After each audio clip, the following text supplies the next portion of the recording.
encontré un libro muy bueno que se llama El crimen de la letra. Su autor, un pastor brasileño llamado Glênio Fonseca. Y él me dio bastante luz sobre lo que significaba este capítulo, porque este capítulo, si usted lo leyó, no sé cuántos lo leyeron, en realidad es la descripción de una criatura llamada Leviatán. Y por allí los comentaristas dicen que puede ser un gran cocodrilo, un cocodrilo gigante. Aquí no estamos, hermanos, para explicar lo científico, sino que estamos tomando literalmente lo que dice la palabra, y en este Leviatán muchos comentaristas coinciden en que se trataría de un gran cocodrilo. Entonces, sin entrar mucho en detalle, este hermano Glênio Fonseca, él dice, salvar de pecados, o salvar al pecador indigno, es más simple que liberar a un alma justa de su propia justicia. El pecador declarado y confeso es mucho más fácil de salvarlo que una persona que se declara a sí misma como justa. Y esa es una realidad. Una persona digna, según su dignidad, queda normalmente indignada cuando no se ve, cuando se ve afectada por medio de su rectitud personal. Tóquenle un poquito su dignidad y va a estallar en una gran cantidad de defensas y argumentos. Y la palabra de este texto nos hablaba de derribar los argumentos. Todo aquel que se justifica a través de su justicia no necesita de la justificación divina. Y es una pena porque se pierden la gracia, se pierde la salvación, porque piensan que por sus propios méritos es suficiente. La justicia propia es el mayor obstáculo para el gozo de la verdadera vida espiritual. Esa actitud de autosuficiencia lamentablemente lleva a la persona a una competencia de perfeccionamiento de sí mismo que pierde el gozo en el transcurso de esta búsqueda. Yo no sé si usted ya está haciendo algunas asociaciones de personas que ha conocido, o tal vez su propio caso. Toda conversión de un pecador a Cristo es realmente un milagro. Y eso es así. Toda conversión de un pecador a Cristo es realmente un milagro. Sin embargo, cuando se convierte, entre comillas, un justo, nos parece que realmente es un milagro mucho más grande. Wow. Ya sé que ya estamos metiéndonos un poquito en esto. Convencer al indigno de su indignidad es una obra admirable del Espíritu Santo. Solamente Él puede hacerlo. Solamente Él puede convencer. Convencer al justo de su justicia inmunda por el egoísmo y al digno de su indignidad es algo fuera de serie como obra del Espíritu de Dios. El proceso de todo hijo de Dios es primero la cruz, primero la salvación, para crucificar su ego. El apóstol Pablo dice, con Cristo estoy juntamente crucificado. O sea, el apóstol Pablo ve su conversión como el momento en que no solamente Cristo fue a la cruz, sino que también Él, para Él quedar ahí crucificando todas sus viejas pasiones, su carnalidad y todo eso. Pero después dice, la vida de la resurrección transforma la mentalidad. La vida nueva en Cristo va cambiando nuestra forma de pensar. vamos sacándonos ese ego poco a poco. La liberación del justo viene acompañada de la obra, por lo tanto, de la demolición de todos aquellos argumentos, de todas aquellas formas de pensar que teníamos de autosuficiencia. Como que viene un desmantelamiento sistemático y progresivo. Y eso yo lo encuentro fantástico, porque la palabra de Dios es la que se encarga de ir mostrándonos. Este panel sáquemelo, ¿cierto? Este muro derríbelo, ¿cierto? Y uno dice, pero si está bonito. Sí, pero yo no lo quiero, dice el Señor. Y viene todo este proceso, esta actitud, esta palabra, este gesto, esta conducta. Esto no me gusta, así que vamos, póngalo ahí en el tarrito de la basura. Ay. Los sufrimientos aparecen en la biografía de muchos justos en sí mismo como topes derribando los muros de la autosuficiencia. Yo no sé si a usted le ha pasado, no sé si le llama la atención de que a veces cuando nos convertimos al Señor, en vez de irnos mejor, nos va peor. En vez de salir de las pruebas, como que vienen pruebas más grandes. Pero es precisamente eso. El proceso de demolición. Hermano, yo pensaba en todo esto. Usted después va a ensamblar. Ahora tal vez usted no sabe para dónde vamos. Tiene tal vez todavía una cara de pregunta muy grande, pero poquito a poco vamos a ir aclarando. La historia de Job es un relato. Es un relato de un hombre justo que tiene la gran dificultad de ser justificado por la gracia a través de la fe. La palabra fe no aparece en el libro de Job. Y tampoco Job aparece en los héroes de la fe de Hebreos capítulo 11. Entonces eso nos lleva a pensar de que Job no era un hombre de fe. Era un hombre justo, pero parado en su propia justicia. En la Biblia, Job es declarado 2 veces como hombre justo y paciente, pero no es referido como un hombre de fe. La fe no tiene que ver con Job. Hebreos 11:6 es un texto muy importante. Dice, el que se acerca a Dios crea que le hay y que es galardonador de los que le buscan. Entonces, hermanos, aquí hay un tema de nuestra relación con Dios está basada en la fe. Y Job, aunque creía en Dios, pero usted en el capítulo 42 va a darse cuenta de cómo Job reconoce, te había oído, pero ahora mis ojos te ven. Job era un hombre serio en su desempeño como hombre justo. Su postura se basa en una filosofía de vida intachable. ¿Ha conocido gente así? Que tiene una filosofía de vida, pero muy recta, muy justa.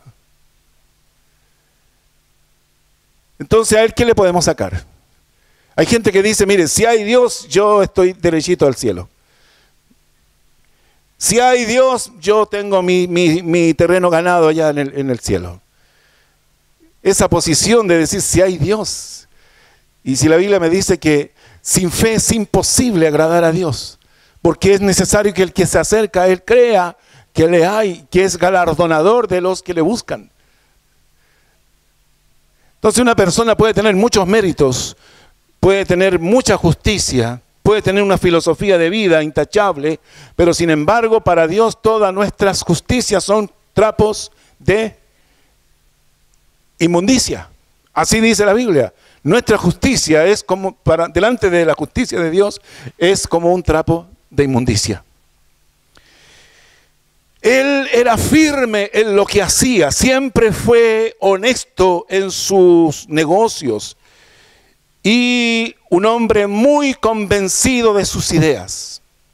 Él tenía estas convicciones personales muy arraigadas en su corazón. Job, podríamos decir, era un ser inquebrantable. Inquebrantable, su cabeza dura. No era fácil moverlo. No era fácil que él reconozca algún error. Entre paréntesis, ¿vieron la película Inquebrantable? No. Es la historia de un atleta italiano, de origen italiano. Sí, ustedes la vieron. Y que era piloto de avión. Su avión cae al mar, logró salvarse y estuvo 40 días y algo navegando a la deriva en una balsa. Y después fue encontrado por aviones, pero no amigos, sino que enemigos, japoneses. Y se lo llevaron a un campo de concentración y ahí lo torturaban y este hombre jamás fue quebrantado interiormente. Claro, él era un atleta, había sido medallero olímpico cuando joven y eso le llevó a él a desarrollar una actitud de disciplina psíquica, de esta convicción que tienen los atletas de este positivismo, de esta fuerza interior para doblegar el cuerpo, a acompañarle en el objetivo final. Y eso le permitió a él enfrentar esta tortura sistemática por años, donde el oficial japonés le golpeaba porque sí, le humillaba, le golpeaba con una caña a la cabeza, le destrozó la nariz. En una oportunidad lo tiene sosteniendo un madero y si suelta el madero, si baja los brazos, era hombre muerto. Al final la historia, porque este es un hecho basado en la vida real, al final él fue recibido como héroe, murió muchos años más tarde, bien, y el japonés huyó, fue perseguido como criminal de guerra y fue, parece que encarcelado, pero fue una deshonra para su nación, él como criminal de guerra. Hermanos, inquebrantable era Job. Todo el sufrimiento de Job, toda esa pérdida sistemática de sus bienes, de su familia, pérdida de sus amigos, pérdidas materiales, pérdida de su ganado y después pérdida de su salud. Sin embargo, él se mantuvo inquebrantable. Él dijo, yo no merezco lo que estoy pasando. Él dijo, si me gustaría tener a Dios delante de mí para que Él me responda lo que yo le tengo que preguntar. Me gustaría tener a Dios para que Él me juzgue, porque si Él viniera a juzgarme, inmediatamente me exoneraría, me liberaría de toda culpabilidad, porque yo delante de Él no he hecho nada malo. Hoy, hermanos, Job era un ser inquebrantable, duro, por principio. Estos pasajes que yo he citado están en Job 13, 22, 19, 7.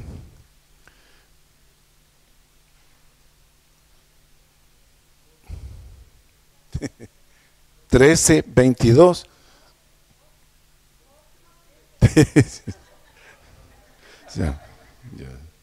Bueno.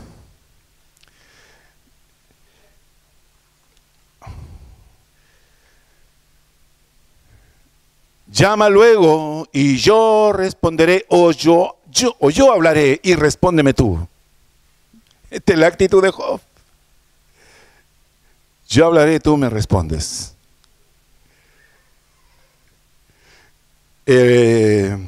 Miremos 19:7. Y aquí yo clamaré agravio y no seré oído, daré voces y no habrá juicio. Y el 31:35. ¿Quién me diera, quién me oyese? Y aquí mi confianza es que el Omnipotente testificará por mí, aunque mi adversario me forme proceso. Dios me va a defender. Yo estoy limpio, nada malo, nada culpable. Hermanos, usted comienza, y estamos terminando ya el libro de Job, pero si usted se da cuenta, 35 capítulos donde Job habla, se defiende, patalea, argumenta, reclama, y Dios no dice nada. ¿Se dio cuenta de eso? Los amigos hablan, Job habla y Job habla y habla. El silencio de Dios durante 35 capítulos era la estrategia divina para que Job saliera de su guarida, para que el verdadero Job se manifieste, para que el Job interior por fin aparezca en escena. La justicia propia solo muestra su cara cuando se siente injustificada. ¿Usted recuerda el juicio de Jesucristo? El Señor se defendió, el Señor reclamó, el Señor habló, versus el libro de Job. ¿Job está actuando como el Señor, callando, o se está defendiendo? Y mucho. Job se defendió enfurecido. Todo el sufrimiento de Job fue como un cincel en las manos del escultor, quebrantando ese bloque de mármol abarrotado de justicia propia. Es un trabajo extraordinario de la gracia de Dios para desmantelar poco a poco, para que por fin el verdadero Job entre en escena. En estos capítulos 40 y 41 el Señor tiene como fin demostrar su poder delante de Job. En el capítulo 40 habla de una criatura llamada Behemoth. Y en el 41 habla de este Leviatán. Ambos animales anfibios, ¿cierto? Ellos tienen una vida sobre la tierra y tienen una vida debajo del agua. Esto es una tipología del doble carácter que puede tener una persona, una moral de doble estándar. Ellos pasan su vida en la tierra y la profundidad del agua para tipificar este dualismo moral. Este capítulo, y aquí hermanos, entramos como ya en el área chica, este capítulo tiene como objetivo convencer a Job de su impotencia. Tiene objetivo también convencer a Job de la omnipotencia de Dios, de cómo Dios controla a esta criatura formidable. Pero también tiene como objetivo, y este no lo encontré en mis amigos los comentaristas, pero es una realidad, convencer a Job mediante un reflejo, para que se vea a sí mismo en las características de este animal. ¿Se recuerda usted al profeta cuando llega a hablar con David? David estaba en adulterio.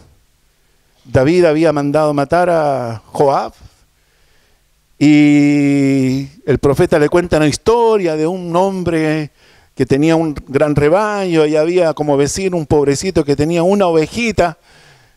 Y poco a poco le cuenta la historia y David comienza a pensar en ese personaje tan cruel que había despojado, ¿cierto?, a este vecinito que tenía una sola ovejita para atender a sus visitas. Y la pregunta fue, ¿qué crees tú que hay que hacerle a ese hombre? Y David le dijo, ese hombre es digno de muerte.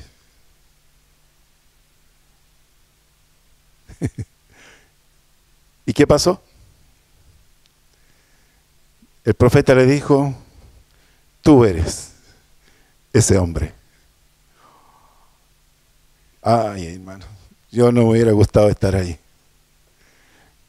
Lo que pasó en ese momento fue la reacción de David, de quebrantarse, de humillarse, de reconocer, de pedir perdón, de arrepentirse verdaderamente.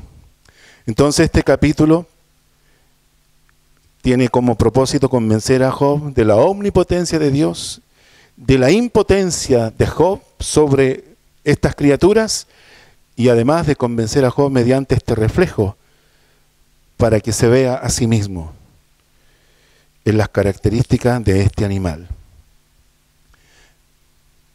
Entonces, destacar la imposibilidad de subyugar al Leviatán.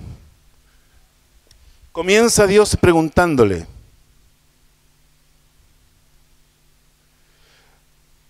¿sacarás tú al Leviatán con anzuelo o con cuerda que le eches en su lengua? Aquí habla del anzuelo.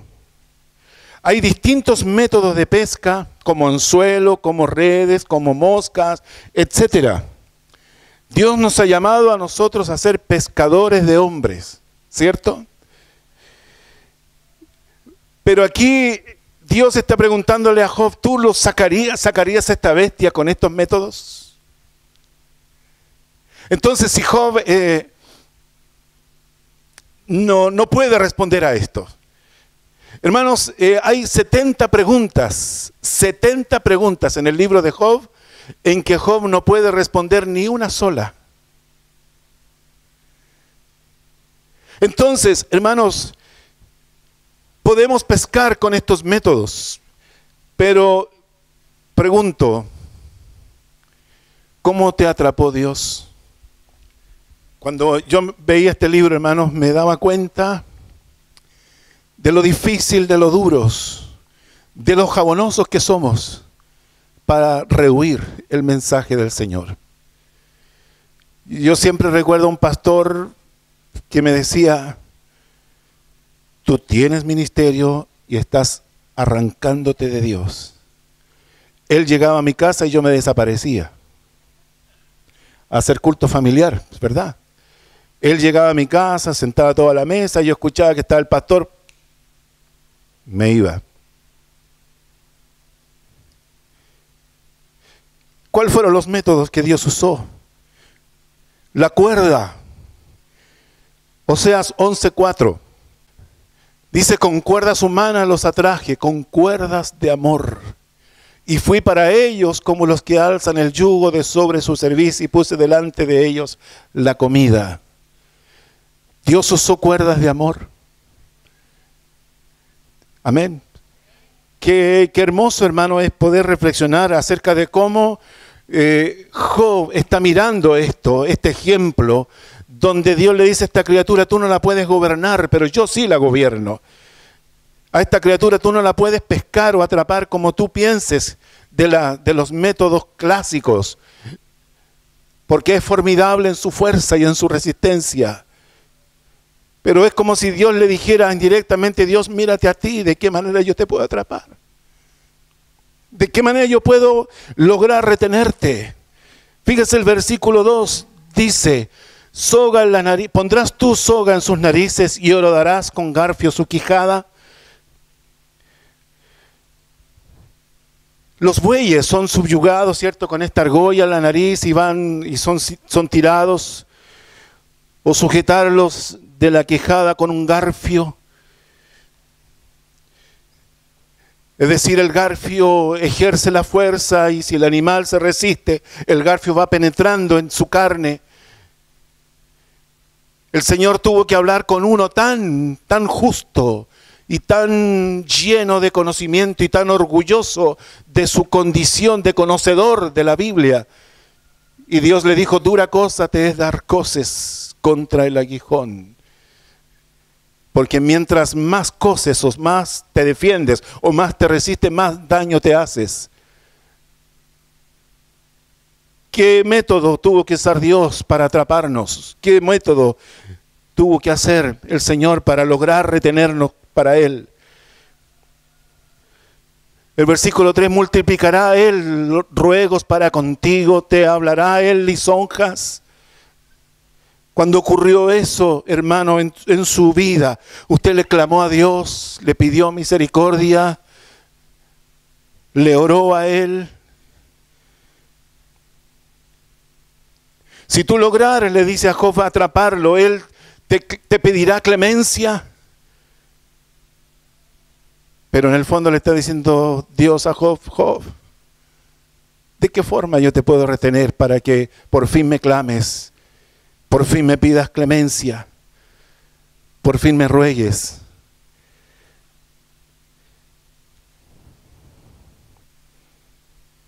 El versículo 4 dice, hará pacto contigo para que lo tomes por siervo perpetuo.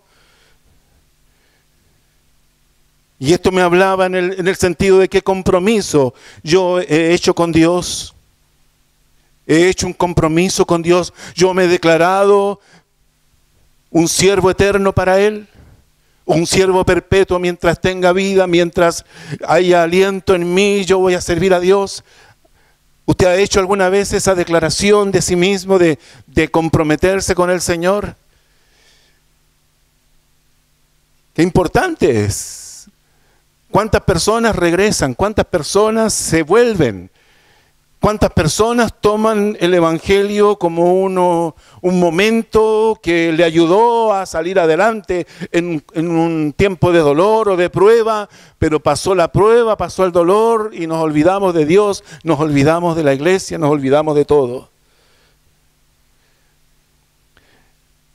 El versículo 5 dice, lograrás. Dice, jugarás con él como con pájaro, lo atarás para tus niñas o para la entretención de ellas.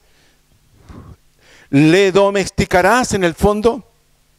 Usted ha visto estos animales hoy día exóticos, ¿cierto? Que los domestican y la gente puede tener una araña, puede tener una serpiente como mascota.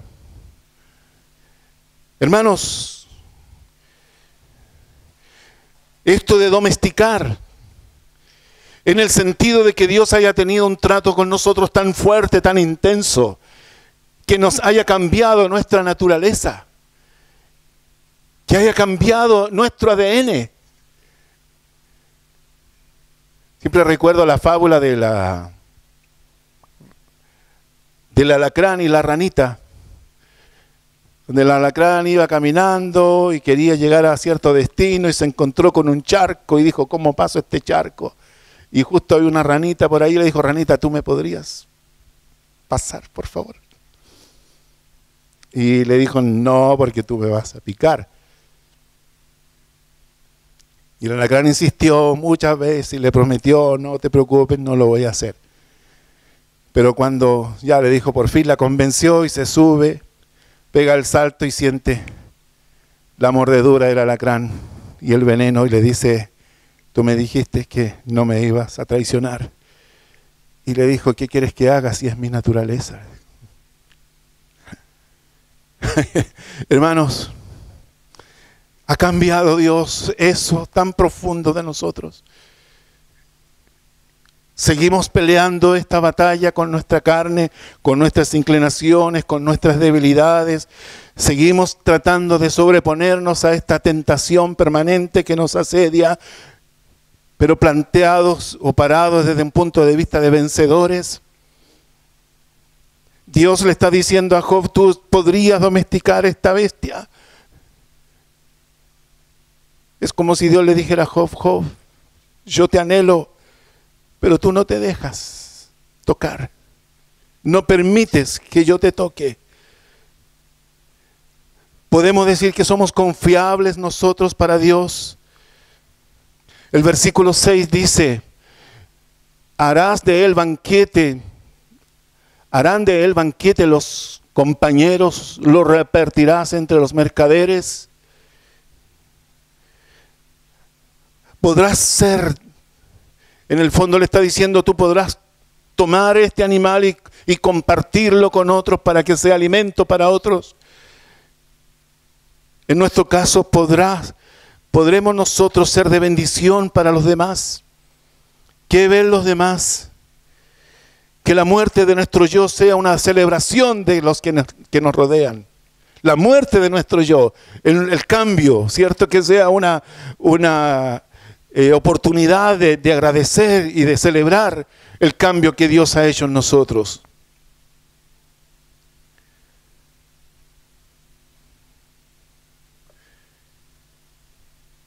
El versículo 7 será: ¿cortarás tú con cuchillo su piel o con arpón de pescadores su cabeza?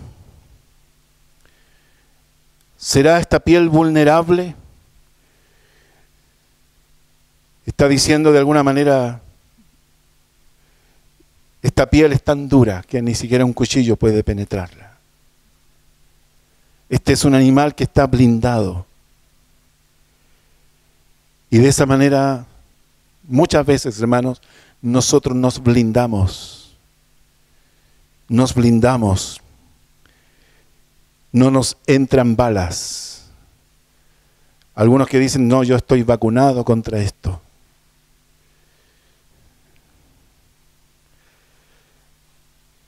El arpón de pescador es su cabeza. ¿Qué pasa en nuestra cabeza?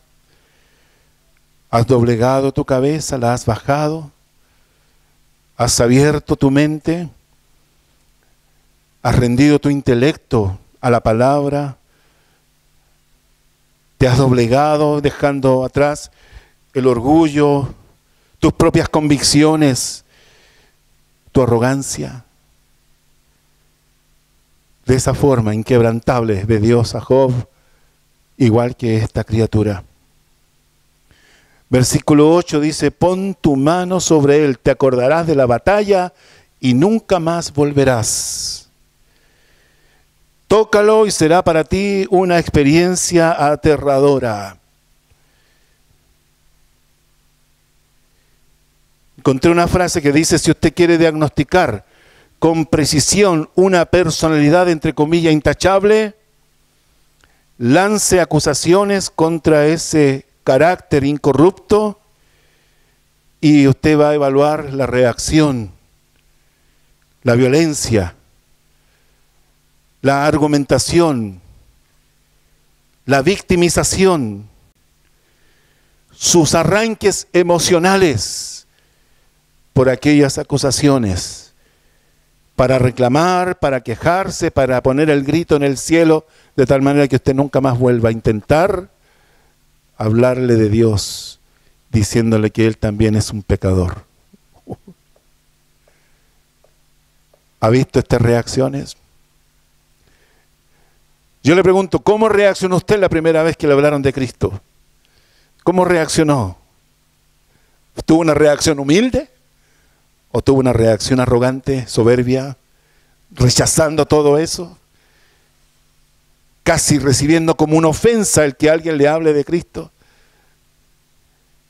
Casi sintiéndose insultado porque alguien se atrevió a hablarle de recibir a Cristo como Señor y Salvador de su vida, de arrepentirse de los pecados. ¿Qué pecados?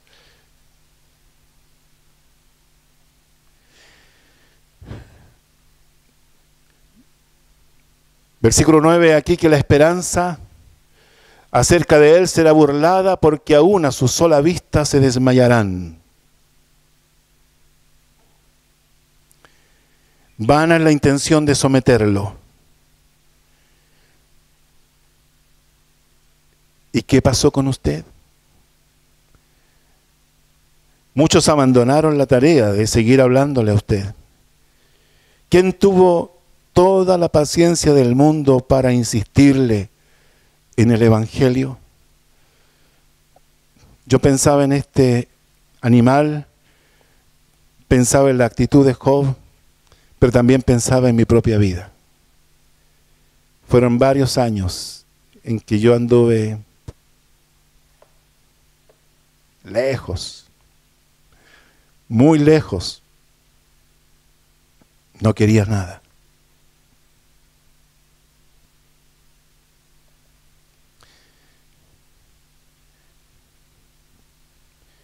Yo no sé si usted se emociona cuando canta: Él vino a mi vida en un día especial. Él vino y me tocó y mi vida transformó. El salmista dice, tan torpe era yo que no entendía, era como una bestia delante de ti.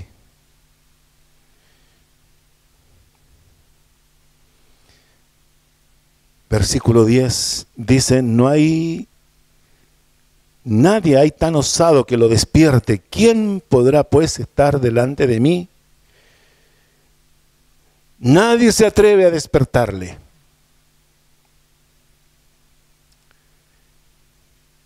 ¿A usted quién le despertó? ¿O cómo despertó? ¿O qué le hizo que abriera los ojos para ver la realidad?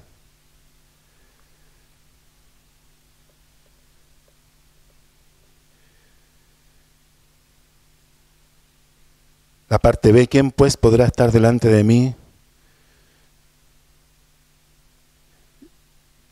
¿Quién te podrá enfrentar? ¿Cómo quién puede despertar a esta criatura? Solo Dios puede doblegarnos. Solo Dios, hermano, puede obrar en nuestro espíritu para abrir nuestros ojos a la realidad. Usted sabe que la realidad deberíamos percibirla en una forma completa, pero la gente sin Dios vive una realidad en el plano natural y piensa que esa es toda la realidad. Pero cuando nosotros conocemos a Dios, nosotros empezamos a ver una realidad espiritual que está también tan valedera como la realidad natural. Nosotros entramos en eso de reconocer la realidad del mundo espiritual tan real como el mundo natural. Es decir, nuestro espectro de la realidad se amplía.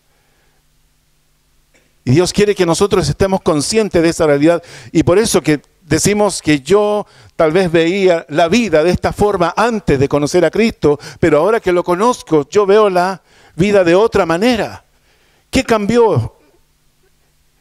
Cambió una conciencia mayor de la realidad, que la realidad no era solamente la que yo vivía, ahora la realidad es mucho más amplia. Qué importante es eso. ¿Quién me abrió los ojos? Y el versículo 11 dice, ¿quién me ha dado a mí primero para que yo restituya? Todo lo que hay debajo del cielo es mío. Dios no nos debe nada. Por lo tanto, no podemos culpar a Dios de que Dios me debe, o culpar a Dios de lo que me pasa, o culpar a Dios de mis fracasos, o culpar a Dios de mis problemas, porque Dios no me debe absolutamente nada. Y todo lo que yo administro, todo lo que yo puedo tener bajo mi administración, todo es de Dios. Dice, todo lo que hay debajo del cielo es mío.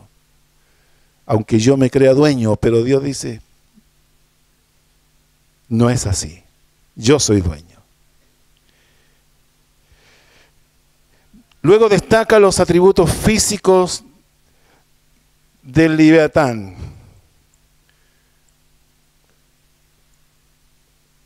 Atributos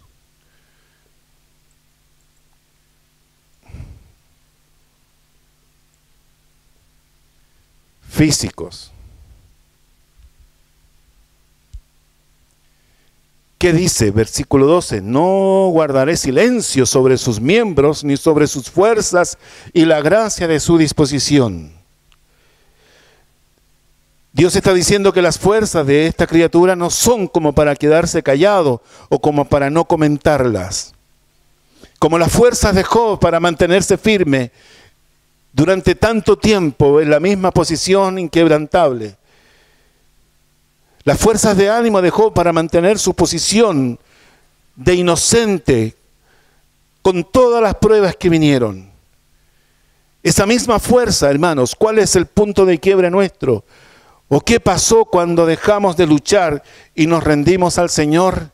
¿En qué momento? Hermanos, cuando nosotros, fíjese que Job, creyendo en Dios, pero parado en sus propias fuerzas, tenía una fuerza tan formidable como la de este animal. Pero nosotros también debemos pensar en esto. ¿Cuáles son mis fuerzas y en qué momento yo me quebré para entregarme a Dios? Pero también yo debo reconocer que el Señor es el quien, cuando nos entregamos a Él, Él nos da las fuerzas. Es decir, con Él tenemos fuerzas para enfrentar todo. Él dice que multiplica las fuerzas al que no tiene ninguna. Esa es una realidad. Pero en el caso de este animal, él tiene una fuerza tremenda que vale la pena comentarla, pero también le está diciendo: Job, tú eres como él. Una fuerza que no se termina, una fuerza anímica para soportar tanto sin quebrarte.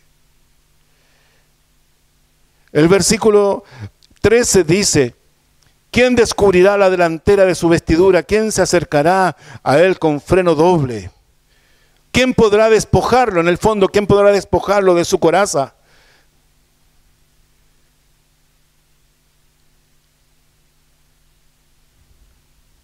¿En qué momento, hermanos? ¿Cuál era tu coraza? ¿Con qué te blindabas? Cada uno de las personas tienen una coraza, usted sabe, para hacerle frente a la vida. Hay gente que tiene una coraza que dice: yo no le hago daño a nadie. Esa coraza, usted le habla del Señor y le pone la armadura y le dice: yo no le hago daño a nadie, así que no me apuntes. Otros decepcionados de la religión, ellos dicen: no me hables de Dios, los religiosos son todos iguales. Conozco a un evangélico así y asá.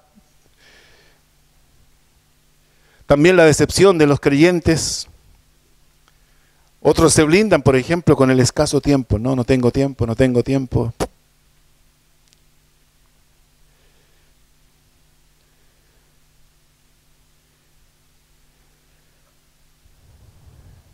¿En qué momento Dios nos frenó? ¿Quién se acercará a Él con su freno doble? Cuando Dios me puso el freno para decirme: hasta aquí llegas.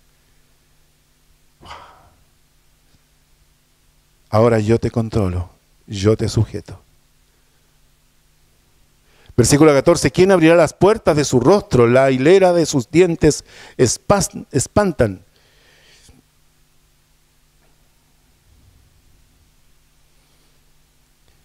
¿Quién podrá abrirle la boca a esta criatura?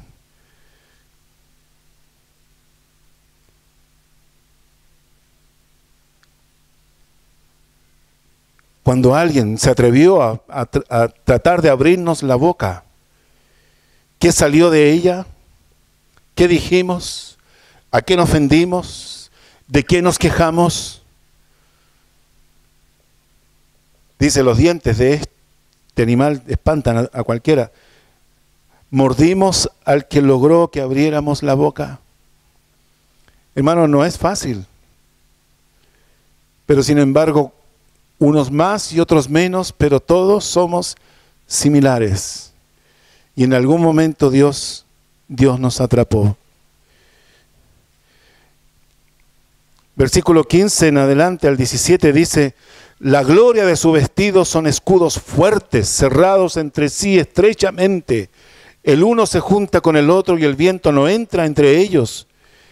Pegado está el uno con el otro y están trabados entre sí que no se pueden apartar. Tiene un sistema de protección impresionante. Así como Job se protegía, ¿cómo nos protegíamos nosotros? Evadiendo, huyendo, callando. ¿De qué nos protegíamos? ¿A qué temíamos? Hermanos, qué tremendo es reconocer que si estamos aquí es por una obra formidable del Espíritu Santo que nos trajo a sus caminos, que derribó todos esos argumentos y toda esa altivez que se levanta contra el conocimiento, llevando cautivos nuestros pensamientos a la obediencia a Cristo. ¿Le hace sentido ahora el texto con lo que hemos visto hasta ahora? Versículo 18 dice: sus estornudos. Con sus estornudos se enciende lumbre y sus ojos son como párpados del alba. De su boca salen hachones de fuego, centellas de fuego proceden. De sus narices sale humo como de una olla o caldero que hierve. Su aliento enciende los carbones y de su boca sale llama. Habla de los estornudos, de la boca, de nariz, del aliento. Esto nos habla del carácter. ¿Quién te soportaba? Ay, hermano, yo pienso en Dios hablándole a Job de esta criatura y acerca de estos estornudos, ¿cierto? Y de todas estas exhalaciones. Pero de alguna manera está diciéndole: Job, Job, mírate tú en esto. ¿Quién soportaba tu carácter? Se dice que una persona justa en su propia convicción es una persona de mal humor, porque él quiere poner o adaptar a todas las personas a su forma. ¿Quién te soportaba? ¿Quién toleraba tus berrinches, tu garrotera, tus chiripiolcas, tus pataletas, tus explosiones de ira, tu enojo? Si el Señor puede controlar a esa criatura, yo le pregunto, hermano, ¿le ha cambiado el Señor? ¿Le ha entregado a Él esos arranques emocionales? ¿Le ha dado el Señor la capacidad de tener dominio sobre sí mismo para que estas cosas no ocurran?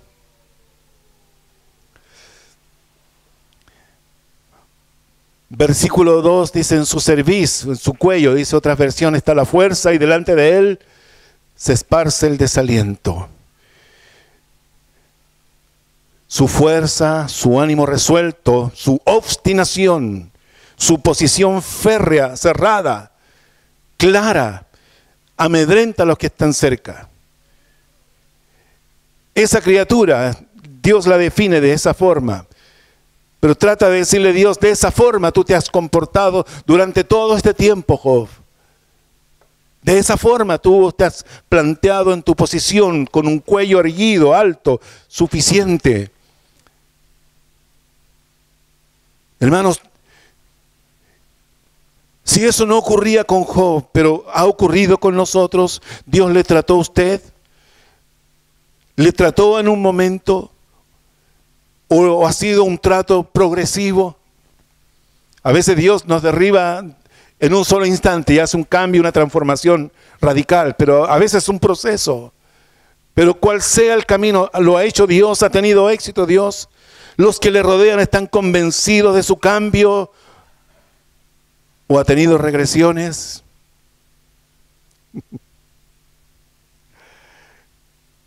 Recaída le llaman algunos. Otros le llaman lagunas espirituales. Versículo 23, las partes más flojas de su carne están endurecidas. Están en el firme si no se mueven. La Nueva Versión Internacional dice: son inconmovibles. La arrogancia, la altivez, la obstinación, esa firmeza de esta criatura está reflejando la posición de Job. Pero para nosotros, Dios te ha amado siempre. Dios es el tejedor de tu vida. Hermanos, estoy leyendo un libro que habla de esto, de que Dios de alguna manera va entretejiendo las circunstancias, las buenas y las adversas, las va tejiendo para finalmente crear una gran obra de arte con nosotros. Romanos 8:28 dice: más los que aman a Dios, todas las cosas nos ayudan a bien. A veces uno piensa: Señor, ¿por qué te llevaste a mi papá? Mi papá se fue cuando yo tenía 12 años. Pero pensando, yo dije: tal vez no te habríamos conocido, tal vez no te habríamos servido, tal vez no habríamos visto tu mano de provisión por años sin conocerte. Sin embargo, tuviste misericordia de nosotros.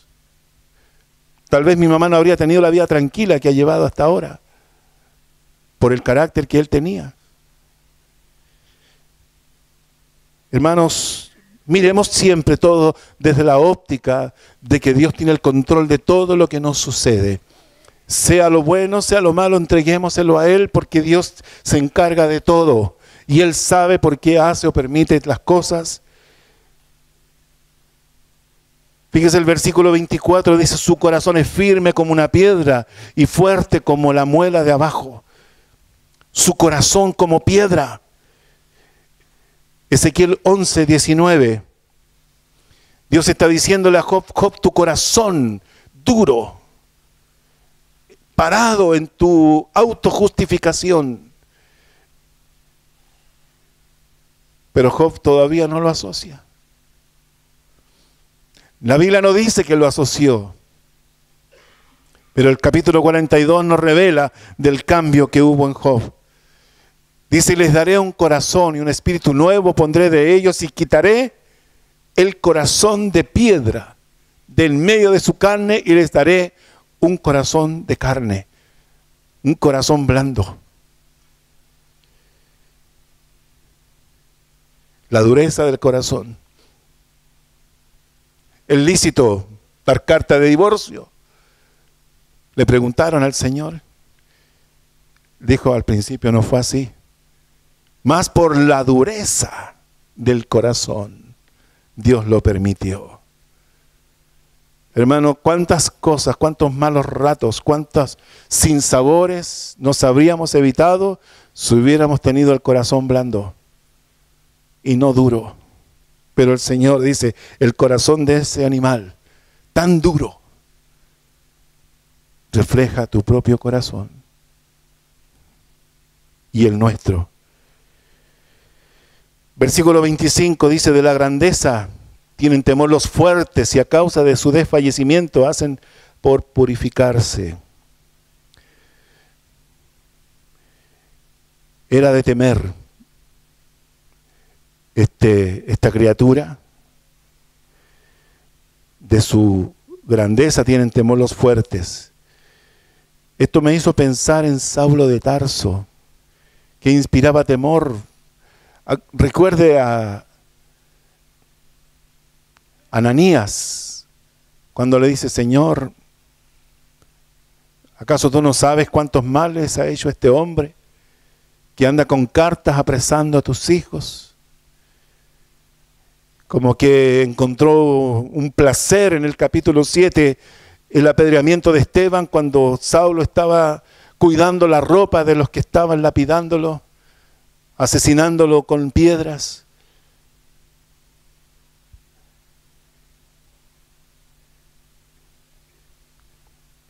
Era de temer este Saulo de Tarso, por ejemplo. Inspiraba temor.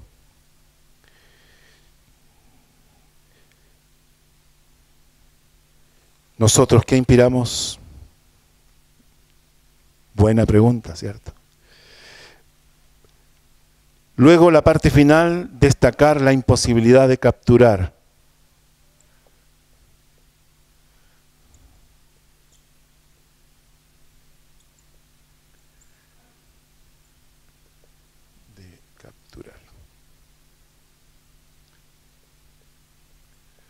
Del 26 al 34. Dice: Cuando alguno lo alcanzare, ni espada, ni lanza, ni dardo, ni corcelete durará. La espada no lo hiere, ni la lanza, ni el dardo, ni corcelete, dice.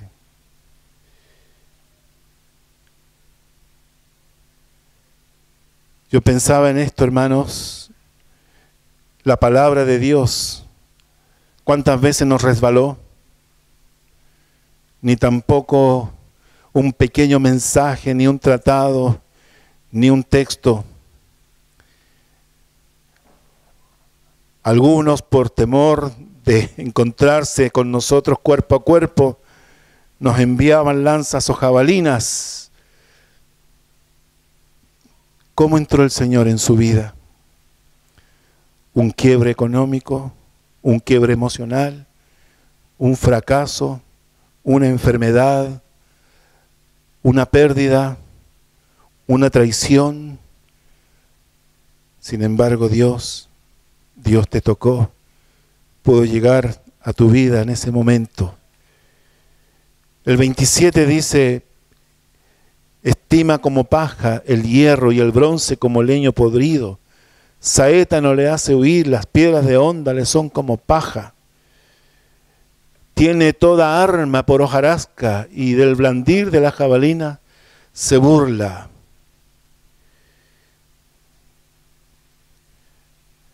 Cuánto rehuyó Job los argumentos de sus amigos, injustos o justos, pero de alguna manera ninguna palabra de esas logró hacer cambiar a Job de su posición. Todo le resbalaba, nada podía tocarlo. Y dice, se burla del blandir de la jabalina. Así éramos nosotros. Despreciábamos a esta señora evangélica o a este canutito que me está hablando. Así éramos nosotros, nos despreciábamos, nos burlábamos. Piense usted. Cuando miro este capítulo, hermano, no dejo de asombrarme por la obra del Espíritu Santo en nosotros. Versículo 30 dice, por debajo tiene agudas conchas, imprime su agudez en el suelo. Su vida, dice, era dejar huella en el barro con su caminar. Es un caminar lento, pesado, pero que deja huella no en los cielos, sino que en el barro. La otra vez le hablaba yo acerca de la diferencia que hay entre herencia y legado. La herencia es lo económico. El legado son el ejemplo, las enseñanzas. De esa manera, Job está llevando su vida, rascándose con una teja, pegado ahí al piso.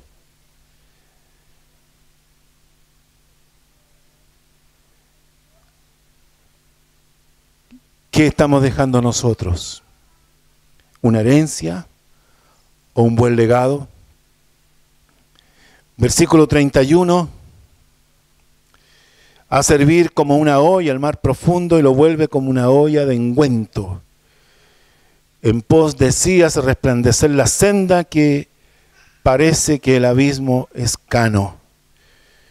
Cuando cambia de ambiente, de la tierra, del barro al agua, dice que se sumerge en esa profundidad y provoca espuma. Pensando en esto, yo reflexionaba en cómo a veces nosotros nos sumergimos en nuestro propio mundo íntimo, en nuestra propia realidad personal, en esa realidad, en ese silencioso y solitario mundo que tenemos cada uno para estar con nuestro verdadero yo. ¿Le ha pasado? ¿Nos pasó? Versículo 33, nada no hay sobre la tierra a quien se le parezca, animal hecho exento de temor.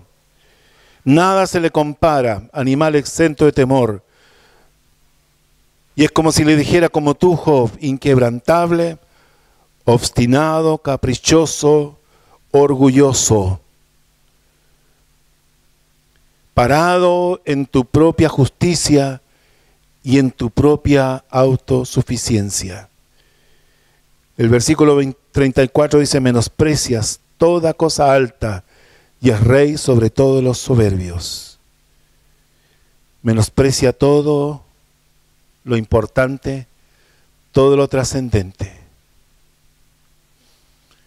Hermano, después de esta lección, podríamos decir, de zoología,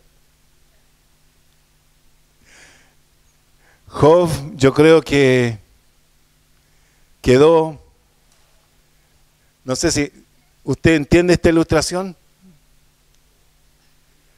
se pegó el palmazo, se dio cuenta. Hermanos, ese es el asunto. Dice, capítulo 42, solamente mencionar un poquito, dice, yo reconozco. Aquí Job no habla, mire el lenguaje, yo reconozco que todo lo puedes y que no hay pensamiento que se esconda de ti. Por tanto, yo hablaba lo que no entendía, cosas demasiado maravillosas para mí que yo no comprendía. Te preguntaré y tú me enseñarás. De oídas te había oído, mas ahora mis ojos te ven, por tanto me aborrezco y me arrepiento en polvo y ceniza. Amén. Saque usted las cuentas. Yo no sé si puso por allí un ticket de sí, más o menos, y no, en cada versículo. Pero de alguna manera este es un espejo. Es un espejo que refleja nuestra propia vida. Cómo fuimos tan rebeldes, tan duros, tan orgullosos, tan caprichosos, tan obstinados. Pero sin embargo Dios buscó las personas para que oraran por nosotros. Buscó las personas para que nos hablaran a nosotros. Buscó las personas que nos amaran a nosotros. Buscó las personas que se armaran de paciencia para escuchar y recibir todas nuestras palabras llenas de ignorancia, de agresividad, de violencia, de menosprecio, de burla. Hasta que por fin pudo entrar la gracia en nuestro corazón y Él nos alcanzó. Te damos gracias, Señor, por lo que hemos recibido, por esta reflexión de tu palabra. Gracias, Señor, por tratar con nosotros, por hacernos entender que esta criatura descrita, Señor, en tanto detalle, nos refleja a cada uno de nosotros que hemos actuado, que hemos sido tan difíciles, tan duros, pero sin embargo, Señor, tú no abandonaste la tarea, seguiste adelante hasta alcanzarnos, hasta tocarnos, hasta lograr, Señor, que te recibiéramos para redimirnos, para perdonarnos, para limpiarnos, para transformarnos. Y aún sigue, Señor, en esa tarea. Bendice a tus hijos, Señor. Bendice a tu pueblo. Bendice a quienes han recibido esta palabra, Señor, con humildad. Bendíceles, Señor. Gracias, Padre, por ayudarnos a entender nuestra propia naturaleza. Gracias, Señor. En el nombre de Jesús. Amén.